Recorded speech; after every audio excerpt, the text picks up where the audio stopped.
Mga ka... So, yun. Guys, alam niyo ba? Parang masarap ko yung nagpalipad kasi sa hammer na ngayon. Tag-init tapos papawisin yung mga kanto mo. Parang balik bata tayo ngayon, no? So, yun. Bukas na bukas, magagawa tayo ng saranggola.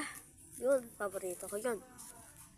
At isa pa sa mga kabataan na ginagawa namin,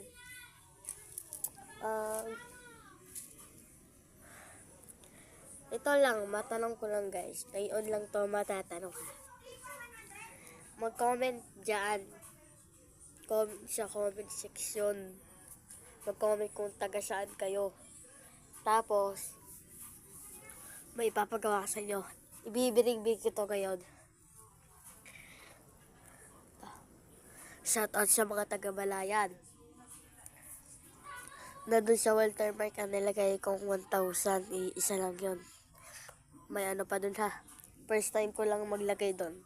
First time ko lang mag-vlog. Tapos di pa alam nila ha. Okay. Bye-bye.